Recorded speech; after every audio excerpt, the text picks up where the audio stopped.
among those being repressed in India, we are putting more effort into putting pressure on other governments as much as we can. And this is happening all over the world so that we can continue to do the really important reporting that we need to do on not just Jammu and Kashmir, that is maybe one of the main things, but also human rights violations in other parts of India. And as of now, they have succeeded in silencing us for a while. We have not been able to operate since the September this year. And we are doing everything to open that window again to be able to do that reporting. But it is completely impossible for me here to do anything without the support of the research that cannot be done at the moment. So it is very, very difficult for us to do anything. And I can assure you that among the issues that sort of are on my table, the situation in India, specifically with the Amnesty operation in India, so that we can continue reporting is clearly very high on the list.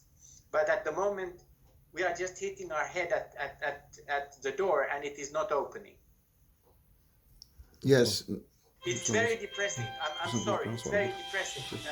But I can assure you we are continuing this. And just in the last couple of days, we realized that maybe it is time for us to see if we could actually meet the Finnish foreign minister to have a direct talk with him. And then we talked about what were the issues we would want to raise with him. And the situation in India is one of the ones on top of that as well, along with the situation in Egypt and the situation in Turkey and Russia. So these are clearly the countries, and Xinjiang province in China. There are the way human rights defenders, legitimate political operatives, journalists and others, and of course ordinary people are suffering because these people who represent them, who give them information, are not able to work. And the Finnish Foreign Minister Pekka Haavisto has earlier very much emphasized that the support of human rights defenders is something he wants to emphasize.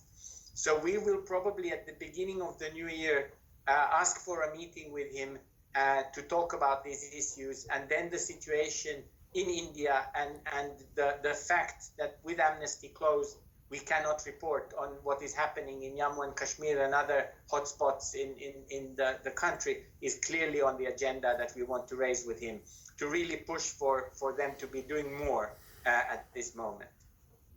Yes, that's true. And we also want to, for example, we are living here in Finland, and we also want to, okay, this is a very good, you are pressuring to the foreign minister of Finland, so they can pressure as the government side of, and also we are, if the PKH do is the same like EU countries and other foreign ministers also they put the pressure to India, and so then maybe this Amnesty office is open, and also the other issues must be discussed and all issues must be resolved. And we are, as a Kashmiri people, we want the Kashmiri people give the right of self-determination and give the right, and people can choose what they want. And this conflict, what is the highest nuclear power there are India, Pakistan and China, and there is also India and China, they have a fight over the Ladakh and Gilgit Baltistan area, and also we are very worried about this area in the future, maybe some big nuclear war, and if international community not doing so quickly about this situation. I hear you fully. It is a very alarming situation, and the only thing we can do is to continue our work and hope for a positive solution.